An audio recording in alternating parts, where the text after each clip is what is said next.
ਸ਼੍ਰੋਮਣੀ ਗੁਰਦੁਆਰਾ ਪ੍ਰਬੰਧਕ committee ਦੇ ਪ੍ਰਧਾਨ ਬੀਬੀ ਜਗੀਰ ਕੌਰ ਦੀ ਅਗਵਾਈ ਦੇ ਵਿੱਚ ਗੁਰਦੁਆਰਾ ਸ਼੍ਰੀ ਫਤਿਹਗੜ੍ਹ ਸਾਹਿਬ ਵਿਖੇ ਹੋਣ ਵਾਲੀ ਸ਼ਹੀਦੀ ਸਭਾ ਨੂੰ ਲੈ ਕੇ ਪ੍ਰਸ਼ਾਸਨ ਨਾਲ ਮੀਟਿੰਗ ਕੀਤੀ ਗਈ। ਸਾਡੇ ਮੇਨ ਜਿਹੜੇ ਜਥੇਦਾਰ ਸਾਹਿਬਾਨ ਨੇ ਉਹ ਸਾਰੇ ਆਏ ਸੀ ਕਿ ਇਸ ਸਮਾਗਮ ਦੀਆਂ ਤਿਆਰੀਆਂ ਸੰਬੰਧੀ ਅਸੀਂ ਸਾਰਾ ਜਾਇਜ਼ਾ ਲੈ ਲਈਏ ਤੇ ਵੱਖ-ਵੱਖ ਜਿਹੜੀਆਂ ਇਹਨਾਂ ਦੀਆਂ ਜ਼ਿੰਮੇਵਾਰੀਆਂ ਲਾਈਆਂ, ਡਿਊਟੀਆਂ ਲਾਈਆਂ, ਇਹ ਉਹਦੇ ਸੰਬੰਧ ਵਿੱਚ ਜਾਣਨ ਵਾਸਤੇ ਆਏ ਸੀ। ਦੂਸਰੀ ਗੱਲ ਕਿ ਐਡਮਿਨਿਸਟ੍ਰੇਸ਼ਨ ਦੇ ਨਾਲ ਅਸੀਂ ਸਾਰੇ ਪ੍ਰਬੰਧਾਂ ਦੇ ਸੰਬੰਧ ਵਿੱਚ ਜੋ ਉਹਨਾਂ ਦੇ ਲਾਇਕ ਕੰਮ ਹੈ, ਜਿਸ ਤਰ੍ਹਾਂ ਸਿਕਿਉਰਿਟੀ ਦੇ ਪੱਖ ਤੋਂ, ਪਾਰਕਿੰਗ ਦੇ ਪੱਖ ਤੋਂ, ਜਾਂ ਜਿਹੜੇ ਕੋਈ ਰਸਤਿਆਂ ਦੀ ਸਫਾਈ ਦੇ ਪੱਖ ਤੋਂ, ਹੋਰ ਜਿਹੜੀਆਂ ਲਾਈਟਸ ਲਾਉਣੀਆਂ, ਕੈਮਰੇ ਲਾਉਣੇ ਆ, ਉਹ ਸਾਰੀਆਂ ਦੇ ਸੰਬੰਧ ਵਿੱਚ ਅਸੀਂ ਡਿਸਕਸ ਕੀਤਾ ਕਿ ਜਿਹੜੀ ਸਰਕਾਰ ਹੈ ਇਹਦਾ ਪੂਰਾ ਸਹਿਯੋਗ ਦੇਵੇ। ਔਰ ਐਡਮਿਨਿਸਟ੍ਰੇਸ਼ਨ ਕਿਉਂਕਿ ਬੜੇ ਸਿਆਣਪ ਨਾਲ ਬੀਬਾ ਜੀ, ਸਾਡੇ SAP ਸਾਹਿਬ, SP ਸਾਹਿਬ, ਬਾਕੀ SDM ਸਾਰੇ ਆਏ ਸੀਗੇ, ਉਹਨਾਂ ਨੇ ਕਿਹਾ ਵੀ ਕੋਈ ਕਿਸੇ ਕਿਸਮ ਦੀ ਸਾਡੇ ਵੱਲੋਂ ਕੋਈ ਕੁਤਾਹੀ ਨਹੀਂ ਹੁੰਦੀ। ਸੋ ਅਸੀਂ ਵੀ ਉਹਨਾਂ ਨੂੰ ਕਿਹਾ ਕਿ ਸਾਡੇ ਵੱਲੋਂ ਕੋਈ ਕਿਸੇ ਕਿਸਮ ਦਾ ਤੁਹਾਨੂੰ ਰੁਕਾਵਟ ਨਹੀਂ ਹੋਏਗੀ, ਜਿੱਥੇ ਵੀ ਤੁਸੀਂ ਪ੍ਰਬੰਧ ਅੱਛਾ ਕਰਨਾ ਸਕਦੇ ਆ ਉਹ ਕਰੋ। ਸੋ ਸਾਰੇ ਇੱਥੋਂ ਲੈ ਕੇ ਜੋਤੀ ਸਰੂਪ ਗੁਰਦੁਆਰੇ ਤੱਕ ਪੂਰੇ ਕੈਮਰੇ ਅੱਗੇ ਲੱਗੇ ਹੋਏ ਆ। ਪਹਿਲਾਂ ਵੀ ਕੈਮਰੇ ਲੱਗੇ ਆ ਤੇ 100-125 ਕੈਮਰਾ ਹੋਰ ਲਾਉਣ ਲੱਗੇ ਤਾਂ ਜੋ ਕੋਈ ਸ਼ਰਾਰਤ ਵੀ ਹੋ ਸਕਦੀ ਹੈ, ਕੋਈ ਕਿਸੇ ਗੱਲ ਦੀ ਹੋ ਸਕਦੀ। ਸੋ ਸਾਰੀਆਂ ਚੀਜ਼ਾਂ ਦਾ ਧਿਆਨ ਰੱਖਿਆ ਜਾ ਰਿਹਾ। 3-4 ਥਾਵਾਂ ਦੇ ਉੱਤੇ ਵੱਡੀਆਂ ਪਾਰਕਾਂ 20 ਏਕੜਾਂ ਦੀਆਂ ਬਣਾ ਦਿੱਤੀਆਂ ਤਾਂ ਜੋ ਸੰਗਤ ਜਿੱਧਰੋਂ ਆਣੀ ਹੈ ਉਧਰ ਦੇ ਪਾਸੇ ਉਹਦੀ ਪਾਰਕਿੰਗ ਦਾ ਪ੍ਰਬੰਧ ਕੀਤਾ ਜਾ ਸਕੇ। ਅਸੀਂ ਸਾਹਮਣੇ ਵੀ VIP ਜਿਹੜੇ ਮਹਾਂਪੁਰਖ ਆਉਂਦੇ ਆ ਜਾਂ ਕੋਈ ਸ਼ਖਸੀਅਤ ਆਉਂਦੀਆਂ, ਸਾਹਮਣੇ ਵੀ ਅਸੀਂ ਪਾਰਕ ਉਹਨਾਂ ਵਾਸਤੇ ਬਣਾਵਾਂਗੇ ਤਾਂ ਜੋ ਉਹਨਾਂ ਦੇ ਵਾਸਤੇ ਵੀ ਸਾਨੂੰ ਅੜਿੱਚਣ ਨਾ ਕੋਈ ਆਵੇ, ਕੋਈ ਮੁਸ਼ਕਲ ਨਾ ਆਵੇ।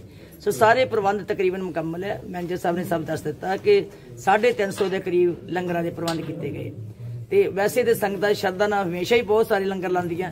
ਸੋ ਉਹਨਾਂ ਸਾਰਿਆਂ ਨੇ ਲਿਖਾ ਦਿੱਤੇ ਆ ਵੀ ਲੰਗਰ ਜਿਹੜੇ ਆ ਵੱਧ ਤੋਂ ਵੱਧ ਸੰਗਤਾਂ ਨੂੰ ਛਕਾਏ ਜਾਣਗੇ। ਔਰ ਸਿੰਪਲ ਅਸੀਂ ਬੇਨਤੀ ਵੀ ਕੀਤੀ ਹੈ, ਜਿਸ ਤਰ੍ਹਾਂ ਅੱਗੇ ਵੀ ਸ੍ਰੀ ਅਕਾਲ ਤਖ਼ਤ ਸਾਹਿਬ ਜੀ ਦੇ ਜਥੇਦਾਰ ਵੀ ਬਾਰ-ਬਾਰ ਕਹਿੰਦੇ ਆ ਕਿ ਇਹਨੂੰ ਸ਼ਰਧਾ ਸਤਿਕਾਰ ਦੇ ਨਾਲ ਤੇ ਬੜੇ ਸੰਗਤੀ ਰੂਪ ਦੇ ਵਿੱਚ ਸਧਾਰਨ ਢੰਗ ਦੇ ਨਾਲ ਜਿਹੜਾ ਮਨਾਉਣੇ ਆ, ਕਿਉਂਕਿ ਇੱਥੇ ਬਹੁਤ ਲੋਕਾਂ ਦੀ ਮਾਨਸਿਕ ਪੀੜਾ ਉਸ ਵੇਲੇ ਬਣੀ ਹੁੰਦੀ ਹੈ। ਇਹ ਸ਼ਹਾਦਤ ਹੀ ਲਾਸਾਨੀ ਹੈ, ਲਾਸਾਨੀ ਸ਼ਹਾਦਤ ਕਰਕੇ ਸਾਰਿਆਂ ਦੇ ਉਸ ਦਿਨ ਨੂੰ ਉਹ ਸੀਨ ਪੇਸ਼ ਹੋ ਜਾਂਦਾ, ਜਿਹੜਾ ਕਿ ਸੀਨ ਜਿਹੜਾ ਸਮੇਂ ਤੇ ਜਾਂਦਾ ਹੈ।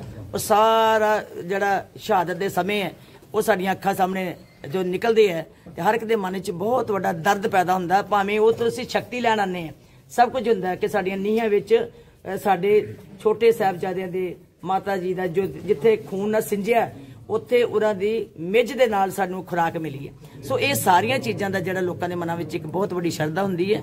ਸੋ ਸ਼ਹੀਦਾਂ ਨੂੰ ਨਮਸਕਾਰ ਕਰਨ ਵਾਸਤੇ ਲੱਖਾਂ ਦੀ ਗਿਣਤੀ ਸੰਗਤਾਂ ਆਉਣਗੀਆਂ। ਜਿੱਦਾਂ ਅੱਗੇ ਵੀ ਸਾਰੀ ਸੰਗਤ ਬੜੀ ਸਧਾਰਨ ਢੰਗ ਦੇ ਨਾਲ ਇੱਥੇ ਆ ਕੇ ਨਤਮਸਤਕ ਹੁੰਦੀ ਹੈ, ਉਸੇ ਤਰ੍ਹਾਂ ਕੋਵਿਡ ਦਾ ਚੱਲ ਰਿਹਾ, ਕੋਵਿਡ ਲਈ ਵੀ ਕੋਈ ਖਾਸ ਤਿਆਰੀਆਂ ਕੀਤੀਆਂ ਗਈਆਂ? ਉਹਦੇ ਲਈ ਦੇਖੋ ਜੀ, ਜਿਨ੍ਹਾਂ ਨੇ ਹੁਣੇ ਦੱਸ ਰਹੇ ਸੀ SSP ਸਾਹਿਬ ਹੋਣੀ ਕਿ ਸਾਰਿਆਂ ਨੂੰ ਬੇਨਤੀ ਕੀਤੀ ਗਈ ਹੈ ਵੀ ਜਿਹਨਾਂ ਲੰਗਰ ਲਾਉਣੇ, ਖਾਸ ਕਰਕੇ ਜਿਹਨਾਂ ਨੇ ਪ੍ਰਬੰਧ ਕਰਨੇ ਆ, ਉਹ ਸਾਰੇ ਕੋਵਿਡ ਦਾ ਟੈਸਟ ਕਰਾ ਕੇ ਆਣ। ਤੇ ਫਿਰ ਵੀ ਇੱਥੇ ਟੀਮਾਂ ਡਿਪਿਊਟ ਕਰਨ ਲੱਗੇ ਆ ਕਿ ਜਿਹੜੇ ਨਹੀਂ ਕਰਾ ਕੇ ਆਏ ਹੋਣਗੇ ਉਹਨਾਂ ਨੂੰ ਅਸੀਂ ਮੌਕੇ ਦੇ ਉੱਤੇ ਟੈਸਟ ਕਰਾਂਗੇ, ਕਿਉਂਕਿ ਉਹਨਾਂ ਨੇ ਕੰਮ ਕਰਨਾ ਹੁੰਦਾ, ਉਹਨਾਂ ਨੇ ਲੰਗਰ ਬਣਾਉਣੇ ਹੁੰਦੇ ਆ, ਲੰਗਰ ਛਕਾਉਣੇ ਹੁੰਦੇ ਆ, ਸੰਗਤ ਜਿਹੜੀ ਆਣੀ ਹੈ ਉਹਨਾਂ ਦੀ। ਬਾਕੀ ਸਾਡੇ ਵੱਲੋਂ ਤੇ ਅਪੀਲ ਹੈ ਕਿ ਸਾਰੇ ਕੋਸ਼ਿਸ਼ ਕਰਨ ਕਿ ਆਪਣੇ ਮੂੰਹ ਕੱਜ ਕੇ ਆਉਣ ਜਾਂ ਕੋਈ ਡਿਸਟੈਂਸ ਬਣਾ ਕੇ ਰੱਖਣ। ਪਰ ਰਸ਼ ਬਹੁਤ ਹੋ ਜਾਂਦਾ, ਸੰਗਤ ਬਹੁਤ ਵੱਡੀ ਗਿਣਤੀ 'ਚ ਹੋ ਜਾਂਦੀ ਹੈ, ਫਿਰ ਬੇਪਰਵਾਹੀ ਹੁੰਦੀ ਸੰਗਤ ਵਿੱਚ। ਰੱਬ ਦਾ ਹੀ ਆਸਰਾ ਜੀ, ਫਿਰ ਗੁਰੂ ਸਾਹਿਬ ਦਾ ਹੀ ਆਸਰਾ ਹੁੰਦਾ ਕਿ ਪ੍ਰਮਾਤਮਾ ਸੁੱਖ ਦੇ ਕੇ ਤੋਰੇ, ਰਹਿਮ ਤੇਰੀ ਸੁੱਖ ਪਾਇਆ ਸਦਾ। ਕਿੰਨੇ ਲੰਗਰਾਂ ਤੋਂ ਪਰਮਿਸ਼ਨ ਦਿੱਤੀ ਗਈ? 350 ਲੰਗਰ। ਕੋਈ ਹਿਦਾਇਤ ਦਿੱਤੀ ਗਈ ਜੀ ਲੰਗਰ ਵਾਲੇ ਨੇ ਇਸ ਵਾਰ ਕਿਸ ਤਰ੍ਹਾਂ ਦੇ ਲੰਗਰ ਲਗਾਣੇ ਆ? ਕੁਝ ਸਾਰਿਆਂ ਨੂੰ ਕਿਹਾ ਜੀ ਸਧਾਰਨ, ਬਿਲਕੁਲ ਸਿੰਪਲ। ਇੱਕ ਤਾਂ ਕਿਸਾਨ ਅੰਦੋਲਨ ਚੱਲ ਰਿਹਾ ਜੀ ਸਾਰਾ, ਤੁਸੀਂ ਕੀ ਅਪੀਲ ਕਰੋਗੇ ਵੀ ਕਿਸਾਨ ਉੱਥੇ ਹੀ ਸਾਹਿਬਜ਼ਾਦਿਆਂ ਨੂੰ ਸ਼ਰਧਾਂਜਲੀ ਦੇਣ ਕਿ ਅਸੀਂ ਦੇਖੋ ਜੀ, ਉਹ ਕਿਸਾਨ ਆਲਰੇਡੀ ਸਵੇਰੇ ਵੀ ਨਿਤਨੇਮ ਕਰਦੇ ਆ, ਸ਼ਾਮ ਨੂੰ ਵੀ ਕਰਦੇ ਆ, ਔਰ ਉਹਨਾਂ ਦੇ ਮਨ ਵਿੱਚ ਇੱਕ ਬਹੁਤ ਵੱਡੀ ਸ਼ਰਧਾ, ਬਹੁਤ ਵੱਡਾ ਸਤਿਕਾਰ ਹੈ ਸ਼ਹੀਦਾਂ ਦੇ ਸੰਬੰਧ ਵਿੱਚ। ਉੱਥੇ ਬੈਠਿਆਂ ਵੀ ਉੱਥੇ ਸਾਡੇ ਅਸੀਂ ਵੀਡੀਓ ਵੀ ਲਾਈ ਹੈ, ਵੈਨ ਵੀ ਲਾਈ ਹੈ, ਜਿਹੜੇ ਉੱਥੇ ਸ਼ਹੀਦਾਂ ਦਾ ਇਤਿਹਾਸ ਵੀ ਦੱਸ ਰਹੀ ਹੈ, ਸ਼ਹੀਦਾਂ ਦੀਆਂ ਫਿਲਮਾਂ ਵੀ ਦਿਖਾ ਰਹੀ ਹੈ, ਹੋਰ ਵੀ ਸਾਰੀਆਂ ਚੱਲ ਰਹੀਆਂ। ਤੇ ਉਹ ਆਪ ਵੀ ਉੱਥੇ ਹੀ ਜਿਹੜੇ ਨਹੀਂ ਆ ਸਕਦੇ ਉਹ ਉੱਥੇ ਬੈਠੇ ਅਰਦਾਸ ਵਿੱਚ ਸ਼ਾਮਲ ਹੋਣ। ਨਾਲ ਹੀ ਇਹ ਫੈਸਲਾ ਕੀਤਾ ਗਿਆ ਕਿ ਜਿਸ ਦਿਨ ਜੋਤੀ ਸਰੂਪ ਨੂੰ ਉੱਥੇ ਜਾਣਾ ਹੈ, ਠੀਕ 1 ਵਜੇ ਸਾਰੇ ਸੰਸਾਰ ਦੇ ਲੋਕਾਂ ਨੂੰ ਅਸੀਂ ਲਾਈਵ ਅਰਦਾਸ ਕਰਨਗੇ ਉੱਥੇ।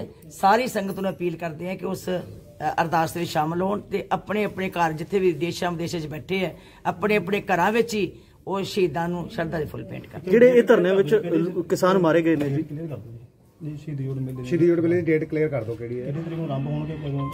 25 ਨੂੰ ਵੈਸੇ ਤੇ ਚੱਲਦੇ ਹੀ ਹੈ ਜੀ, ਰੋਜ਼ 25 ਤਰੀਕ ਤੋਂ ਆਰੰਭ ਹੋਣੇ ਆ, 27 ਤਰੀਕ ਤੱਕ।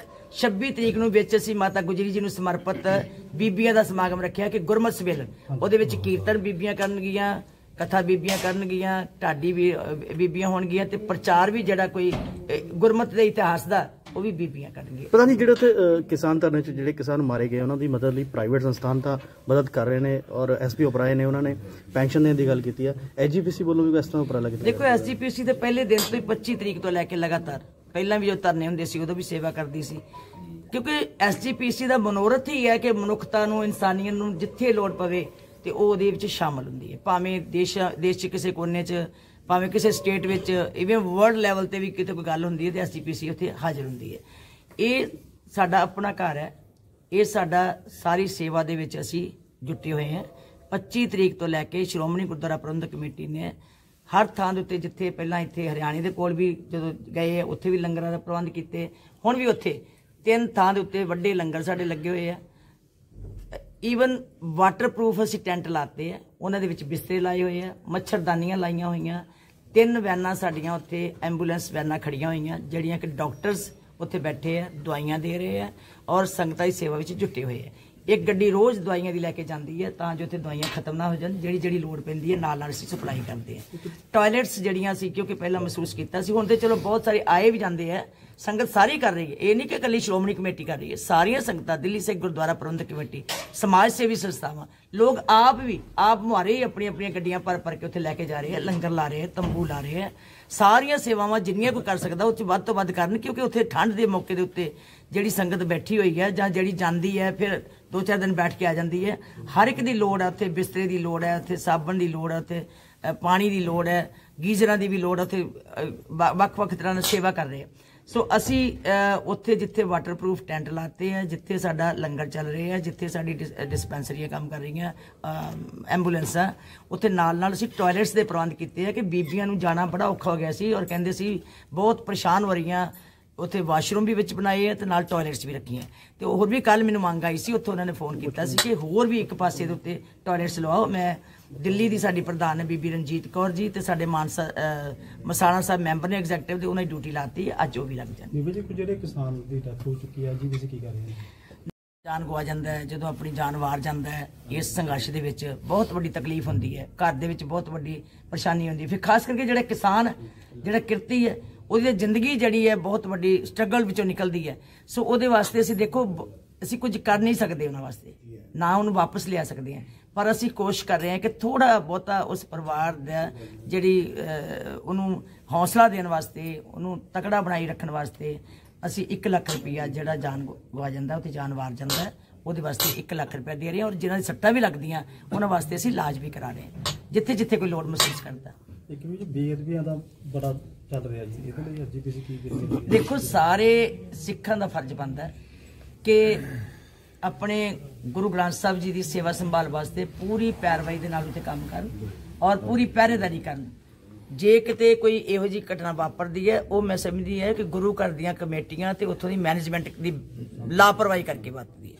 ਸੋ ਇਹ ਲਾਪਰਵਾਹੀਆਂ ਨਹੀਂ ਹੋਣੀਆਂ ਚਾਹੀਦੀਆਂ। ਗੁਰੂ ਸਾਹਿਬ ਜੀ ਦਾ ਅਦਬ ਬਹੁਤ ਜ਼ਰੂਰੀ ਹੈ। ਕਮੇਟੀਆਂ ਨੂੰ ਫਰਜ਼ ਬਣਦਾ ਕਿ ਜੇ ਕਰੋੜਾਂ ਦੇ ਅਸੀਂ ਗੁਰਦੁਆਰੇ ਬਣਾਉਂਦੇ ਆ ਤੇ ਉੱਥੇ ਸੇਵਾਦਾਰ ਵੀ ਪੂਰੇ ਰੱਖਣ, ਤਾਂ ਜੋ ਰਾਤ ਦੀ ਪਹਿਰੇਦਾਰੀ ਵੀ ਕਰਨ, ਦਿਨ ਦੀ ਪਹਿਰੇਦਾਰੀ ਵੀ ਕਰਨ, ਤੇ ਕੱਲਾ ਗ੍ਰੰਥੀ ਨਾ ਹੋਵੇ, ਉੱਥੇ ਸੇਵਾਦਾਰ ਵੀ ਮੌਜੂਦ ਹੋਣੇ ਚਾਹੀਦੇ ਤਾਂ ਜੋ ਸਾਰਾ ਸੇਵਾ ਸੰਭਾਲ ਚੰਗੀ ਤਰੀਕੇ ਨਾਲ ਕੀਤੇ ਜਾ ਸਕਣ। ਫਿਰ ਬੇਅਦਬੀ ਜਦੋਂ ਹੁੰਦੀ ਹੈ, ਕੋਈ ਆ ਕੇ ਸ਼ਰਾਰਤੀ ਕਰ ਜਾਂਦਾ ਜਾਂ ਕੋਈ ਗਲਤ ਕਰ ਜਾਂਦਾ, ਫਿਰ ਸਾਰਿਆਂ ਦੇ ਮਨ ਜਿਹੜੇ ਭੁਲੰਦਰੇ ਜਾਂਦੇ ਆ। ਸੋ ਇਹ ਸਾਰੀਆਂ ਚੀਜ਼ਾਂ ਦਾ ਧਿਆਨ ਰੱਖਣਾ ਚਾਹੀਦਾ। ਮੰਡੀ ਗੋਬਿੰਦਗੜ੍ਹ ਵਿੱਚ ਅੱਜ 2 ਬੇਅਦਬੀਆਂ ਦੇ ਮਾਮਲੇ ਬਹੁਤ, ਦੇਖੋ ਇਹੀ ਤੇ ਗੱਲ ਹੈ ਕਿ ਗੁਰਦੁਆਰਿਆਂ ਵਾਲੇ ਇਹ ਨਹੀਂ ਸੋਚਦੇ ਕਿ ਅਸੀਂ ਪਹਿਲਾਂ ਗੁਰੂ ਘਰ ਜੇ ਬਣਾਇਆ ਤੇ ਗੁਰੂ ਘਰ ਦੇ ਵਿੱਚ ਸੇਵਾਦਾਰੀ ਪੂਰੇ ਰੱਖੀਏ। ਧਿਆਨ ਵੀ ਰੱਖਣਾ ਸਾਡਾ ਫਰਜ਼ ਬਣਦਾ ਹੈ। ਬੇਅਦਬੀ ਹੋਣ ਦੇ ਨਾਲ ਕਿੰਨੇ ਸਿੱਖਾਂ ਦਾ ਮਨ ਜਿਹੜਾ ਪੀੜਤ ਹੁੰਦਾ। ਸੋ ਮੈਂ ਤੇ ਹੱਥ ਜੋੜ ਕੇ ਬੇਨਤੀ ਕਰਦੀ ਹਾਂ ਕਿ ਗੁਰੂ ਘਰ ਦੀ ਸੇਵਾ ਸੰਭਾਲ ਵਾਸਤੇ, ਗੁਰੂ ਗ੍ਰੰਥ ਸਾਹਿਬ ਜੀ ਦੇ ਅਦਬ ਦੇ ਵਿੱਚ ਵੱਧ ਤੋਂ ਵੱਧ ਅਸੀਂ ਉੱਥੇ ਦੇਖੋ, ਸੰਗਤ ਮੱਥਾ ਟੇਕਣ ਆਉਂਦੀ ਹੈ, ਉੱਥੇ ਕੋਈ ਸੇਵਾਵਾਂ ਕਰਦੀ ਹੈ, ਜੇ ਉਹਦਾ 1 ਮਿੰਟ ਦੇ ਵਿੱਚ ਹੀ ਜਦੋਂ ਕੋਈ ਇਸ ਤਰ੍ਹਾਂ ਦੀ ਘਟਨਾ ਵਾਪਰਦੀ ਹੈ ਤੇ ਸਾਰੀ ਮਨ ਦੀ ਪੀੜਾ ਜਿਹੜੀ ਹੈ ਉਹਨੂੰ ਮਹਿਸੂਸ ਹੁੰਦੀ ਹੈ। ਸੋ ਇਹ ਸਾਰੀਆਂ ਗੱਲਾਂ ਦਾ ਧਿਆਨ ਰੱਖਣਾ ਚਾਹੀਦਾ। ਜੀ, ਇੱਕ ਤੁਹਾਡੇ ਬਿਆਨ ਨੂੰ ਲੈ ਕੇ, ਕਿਸਾਨੀ ਅੰਦੋਲਨ ਦੇ ਇੱਕ ਬਿਆਨ ਨੂੰ ਲੈ ਕੇ ਕੋਈ ਵਿਵਾਦ ਪੈਦਾ ਹੋਇਆ ਸੀ ਜੀ? ਦੇਖੋ ਜੀ, ਕੋਈ ਐਸੀ ਗੱਲ ਨਹੀਂ ਜੀ, ਨਾ ਮੈਂ ਕਦੀ ਕੋਈ ਗਲਤ ਕਿਹਾ ਹੀ ਹੈ ਜੀ, ਨਾ ਕੁਝ ਕਿਸੇ ਨੇ ਆਪ ਕੀਤਾ ਸੀਗਾ। ਮੈਂ ਤੇ ਅੱਜ ਵੀ ਦੇ ਦਿੱਤਾ, ਬਾਰ-ਬਾਰ ਉਹ ਗੱਲ ਕਰਨ ਦੀ ਲੋੜ ਨਹੀਂ।